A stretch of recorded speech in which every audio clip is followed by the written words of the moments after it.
In this video, we will be solving word problems with exponential growth and decay. Our first task. A particular type of cell doubles in number every hour. Write an exponential function that can be used to find the number of cells present at the end of h hours if there are initially 4 of these cells.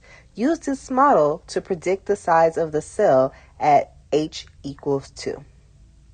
Well, the first thing that we need to identify is if this function that we're writing is going to represent exponential growth or exponential decay. So when we're reading the problem, it says this particular type of cell doubles in number every hour. When you think about an item doubling in size, this essentially means that this is an exponential growth function because we are growing or doubling in size. So we have exponential growth. And now we also have to recall the model of the exponential function.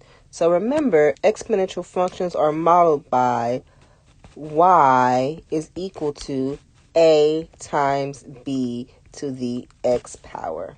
So let's see how we can create an equation that models this.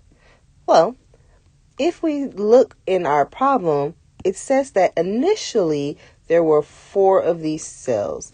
And when we talk vocabulary or talk to create attributes, we know that the a value represents our initial amount, or starting amount. So let's start to the right of the equal sign. We have 4 times, and then the next attribute that we learned about was the growth factor, which is represented by your b value. So for us, it's telling us that our cells are doubling. So the number that represents doubling will give us 2.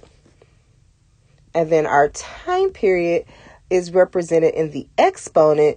I don't want to put an x because they told us that our time period is represented in h hours. So instead of putting x, I'm going to represent that by putting h.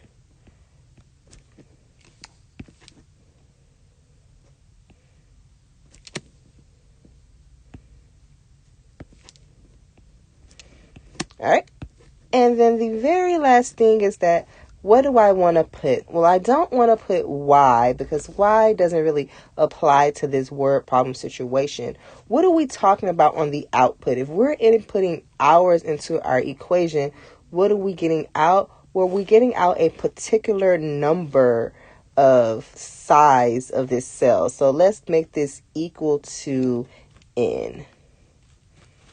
N represents number, and you can even, for your notes, write that down. N equals number of cells. So that's the very first task that we had to do. This is our equation that models exponential growth of this particular type of cell. Now we can use this equation to predict how many or how big this will be at h hours. So let's input that into our equation and see what we get out.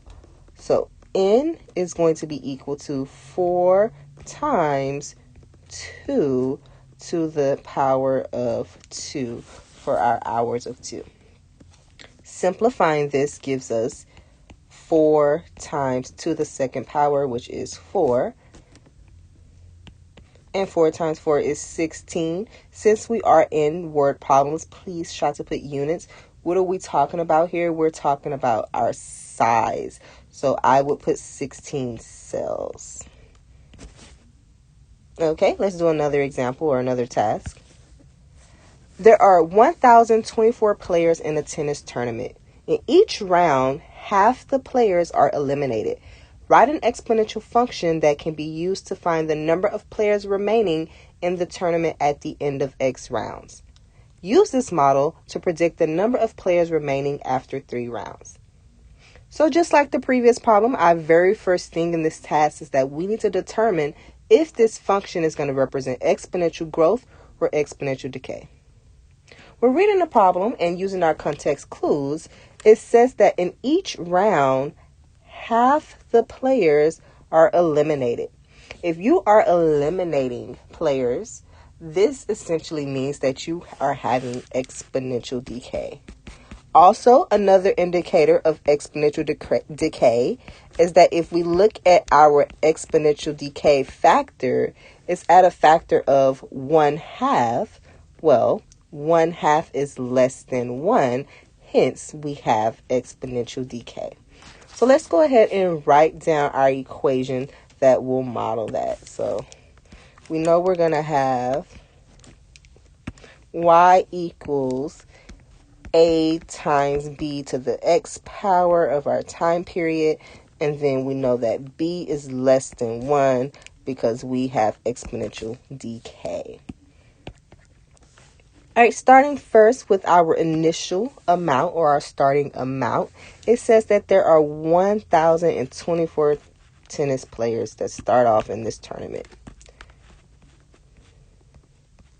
And that is times our decay factor, which is 1/2. So we get our decay factor from right here, 1/2. So let's make sure we put that in parentheses and represent it as a fraction. You can use 0.5 if you like, but I like to use fractions. And then lastly, our time period. This time we can use X to represent our time period because it says X represents rounds. So let's put X there.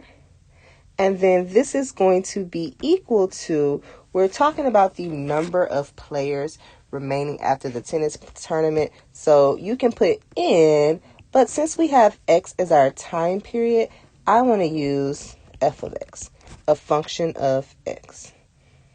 And you can put X equals rounds if you want to define your variables for your notes. Okay, so this was our very first part of the task, was to get our equation that models exponential decay. Now we're going to use this model to predict the number of players remaining after 3 rounds. So it is our task to input 3 into our time period. So f of 3 is going to be equal to our initial, which is 1,024, times our decay factor of 1/2 raised to the power of 3. Simplifying this, f of 3 is equal to 1,024 times 1/2 to the 3rd power, which is 1/2 times 1/2 times 1/2, which is equivalent to 1/8. So 1,024 times 1/8.